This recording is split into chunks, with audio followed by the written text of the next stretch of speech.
자, 뉴스타파 보도입니다. 박영수 차명 지분 의혹, 김만배, 천화동인 화천대유는 박영수 돈으로 설립했다. 와우! 이런 기사가 나왔습니다. 뉴스타파가 대장동 모든 증거 기록 4만여 쪽을 확보해서 이걸 분석하고 있는데 박영수 특검과 대장동 업자들 간의 유착 의혹도 제시한 적이 있습니다. 얼마 전에 검찰이 박영수 압수수색했죠. 박영수는요, 대장동 업자들이 사업 초기에 은행 컨소시엄 구성할 때 도움을 주고 시가 200억 원 상당의 부동산을 요구한 혐의를 받고 있습니다. 검찰이요, 2021년 9월 대장동 사건을 수사하기 시작했거든요.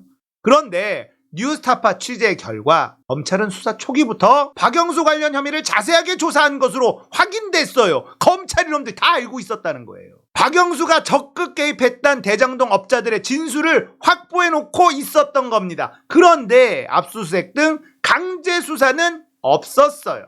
뉴스타파가 입수한 400여 쪽의 증거 기록을 분석해 보니까 대장동을 이끈 화천대유 자산관리 천화동인의 설립 자본금을 대준 당사자가 박영수였던 것으로 밝혀졌다는 겁니다. 지금까진 박영수가 김만배한테 5억 원 빌려준 것, 요것만 알려져 있는데 단순히 빌려준 게 아니었을 가능성이 기록 곳곳에 나온다. 박영수가 대여금 명목으로 돈을 보냈을 뿐 실제로는 지분을 받은 것 아니냐, 이런 의혹까지 제기되는 상황이라는 겁니다. 2021년 10월 검찰이 김만배를 처음 조사합니다. 검사는 첫 조사부터 무슨 질문을 하냐, 박영수와 수상한 돈 거래에 대한 질문을 했어요. 검사가 김만배, 너 박영수로부터 화천대유 자본금 1,000만 원, 증자대금 3억 3,500만 원 빌린 사실 있지? 그러니까 김만배가 네, 맞습니다. 그 돈으로 화천대유 자본금을 넣은 것이 사실입니다. 이렇게 대답을 합니다. 박영수도 돈이 없는 관계로 이기성으로부터 돈을 빌려 다시 제게 빌려준 것으로 알고 있습니다. 검사에게 이렇게 설명을 했어요. 검찰은 김만배 처음 조사했을 때부터 박영수와의 수상한 돈 거래에 대해서 질문을 했고 박영수의 돈으로 화천대유 천화동인을 꾸렸다라고 이야기도 했다는 겁니다. 이기성은 박영수의 외사촌이에요. 화천대유 대장동 아파트 분양을 독점한 사람입니다. 지금까지 박영수는 5억 원은 이기성이 김만배한테 빌려준 돈이고 나는 이기성에게 계좌를 빌려줬을 뿐이다, 이렇게 변명해 댔는데 김만배의 진술을 들어보니 그게 아니라는 거죠. 자, 검사는 다음 조사에서 김만배에게 이렇게 질문을 해요. 이기성이 박영수 계좌를 거쳐서 김만배 너한테 차용을 해준다는 거, 돈 빌려준다는 게 상식적이지 않은데 어떻게 생각해? 이렇게 물어봐요. 그러니까 김만배가 박영수에게 빌리는 것으로 하기 위해서였던 것 같습니다.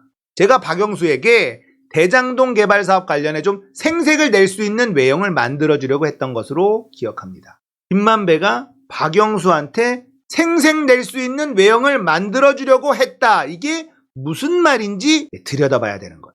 화천대유로 입금된 5억 원은 명목상일지라도 박영수가 빌려준 돈이에요. 박영수가 화천대유 자본금을 대줬기 때문에 훗날 생색 낼 수도 있다는 게 김만배의 진술 취지다. 이런 김만배의 진술은 이기성에게 계좌만 빌렸을 뿐이라는 박영수의 해명과도 전혀 다르다는 거예요. 화천대유는 김만배가 100% 주식을 가진 회사죠. 천화동인 1호는 화천대유가 소유합니다. 결과적으로 화천대유, 천화동인 1호 모두 김만배가 지배하는 회사라는 거예요. 김만배는 본인 회사의 자본금을 박영수의 돈으로 채운 셈이 된다. 자, 여기서 또 뉴스타파가 하나 더 들어갑니다. 당시는 딱히 김만배가 돈이 부족할 상황도 아니었다는 거예요. SK 계열사 킨앤파트너스, 최태원이 등장했었죠. 이 킨앤파트너스가 대장동에 400억이 넘는 투자를 결정하고 일부를 먼저 지급한 때였어요. 박영수가 자본금을 빌려주는 외양을 모양새를 만들어 놓고 실제로는 사업 지분을 받은 것이 아니냐.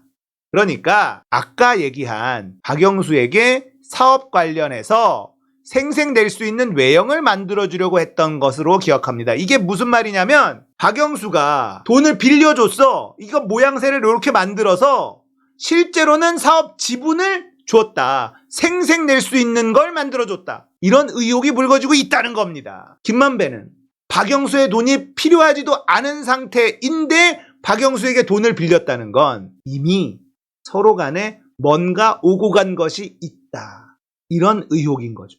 돈이 부족해서 박영수 돈을 땡겨왔으면 모르겠는데 키넨파트너스가 400억 원 투자 결정하고 일부를 김만배에게 지급한 상태였어요. 그런데 왜 김만배는 박영수에게 돈을 빌려서 천화동인 1호와 화천대유를 만들었을까? 자본금을 왜 박영수의 돈으로 채워놨을까?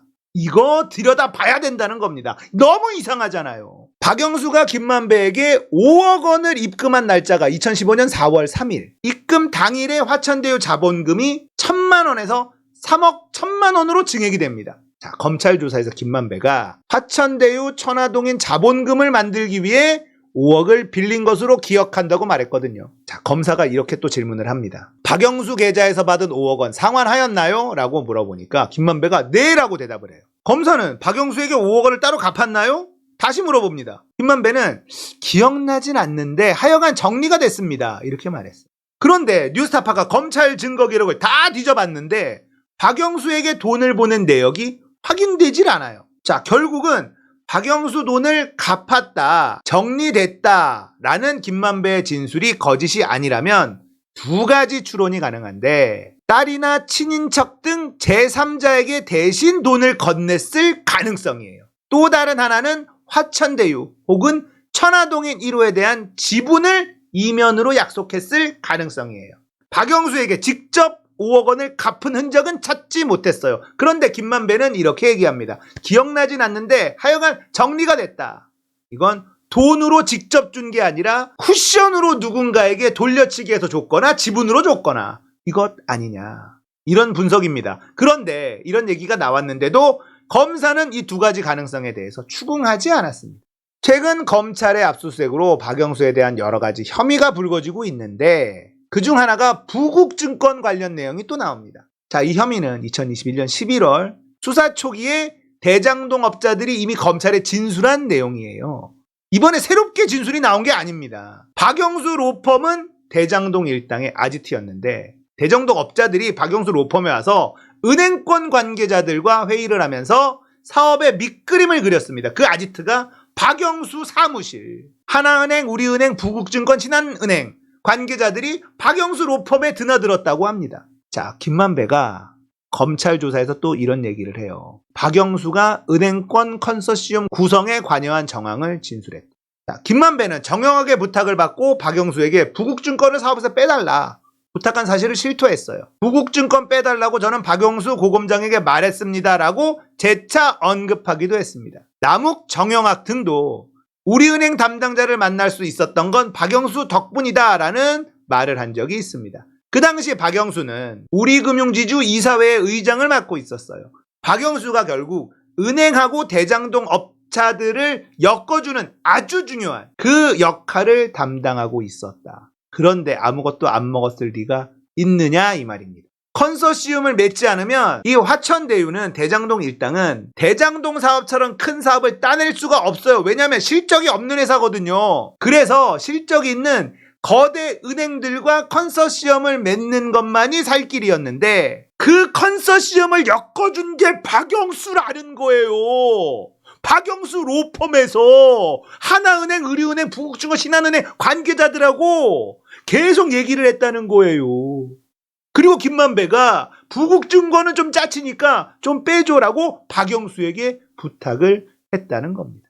박영수가 핵심이라는 증거가 마구 쏟아지고 있잖아요. 검찰이 다 알고 있었다는 겁니다. 놀랍지 않습니까? 검찰 놈들은 이걸 다 알고 있었어요. 대장동 업자들의 검찰 진술을 종합하면 그 당시에 사업준 및 실무를 총괄한 건 양재식 변호사인데 양재식 변호사가 누구냐면 박영수 같은 로펌.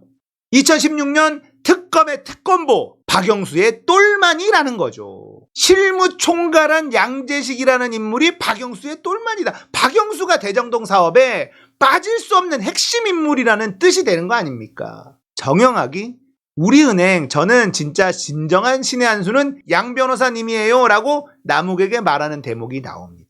양재식을 이야기하는데 박영수가 양재식을 딱 꽂아 넣은 것이 신의 한 수다라는 이야기가 되는 겁니다. 자, 4만 쪽에 달하는 검찰 증거 기록을 종합하면 박영수와 양재식은 대장동 사업 준비를 사실상 주도했어요. 그러나 겉으로는 다른 인물을 내세웠죠. 당시 나무기 만든 회사 서판교 자산관리의 대표는 나무기 아닌 권모 변호사였는데요. 양재식이 앉힌 인물이에요. 박영수의 똘마니 양재식이 앉힌 권모 변호사가 나무기 바지사장으로 있었던 서판교 자산관리. 검찰은 박영수 측이 바지사장까지 내세웠다는 사실을 2021년 10월에 파악했습니다. 하지만 압수수색 등 강제 수사를 하지 않았어요. 지난달 31일 검찰이 박영수와 양재식을 압수수색했습니다. 대장동 사건을 수사하기 시작한 지 18개월 만에 이재명은 없는 죄를 그렇게 찾아내려고 압수수색을 그렇게 해대던 놈들이 이미 모든 증거를 다 가지고 있고 진술도 다 확보한 박영수는 18개월 만에 압수수색했다는 겁니다.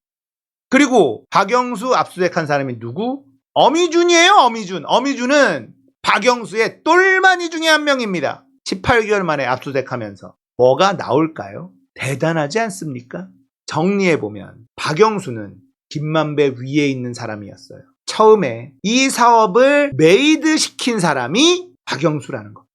대장동 일당, 김만배 일당은요, 실적이 없었습니다. 그래서 대장동 사업 같은 어마무시하게 큰 사업은 할 능력도 없었고 할 자격도 없었어요. 그래서 실적이 많은 대형 은행과의 컨소시엄이 필수였습니다. 그 은행과 연결시켜준 게 박영수라는 거예요. 그러면 박영수는요, 이 사업이 잘 됐을 때 얼마를 먹어야 되겠습니까? 최소한 김만배보다는 더 많이 먹어야 되겠죠? 안 그렇습니까? 그만큼 박영수는 이 대장동 사업의 핵심 인물 중에 핵심 인물이라는 건데, 이걸 검찰은 이미 다 알고 있었다는 건데 이제 와서 압수수색했다는 거예요. 이게 대한민국 검찰입니다. 여기에 이재명이 나옵니까? 이재명이 등장할 요만큼의 틈이라도 있습니까? 도대체 대장동 사업에 이재명이 무슨 잘못을 했단 말입니까? 결국 잘못을 찾지 못하니 배임으로 걸 수밖에 없었던 겁니다. 성남시가 더 많이 남길 수 있었는데 그렇게 하지 못했다. 너 배임죄. 이런 생양아치 같은 놈들. 진실은 반드시 승리할 겁니다. 지치지 않고 우리가 버티고 있으면 진실이 승리하는 날이 올 겁니다. 박영수와 저 인간들 전부 다 감옥 보내고 특수부 검사들 전부 다 감옥 보내는 그날, 저는 반드시 올 거라고 믿습니다. 여러분들도 열받고 지치지만 믿으세요. 분명히 그런 날 올 겁니다.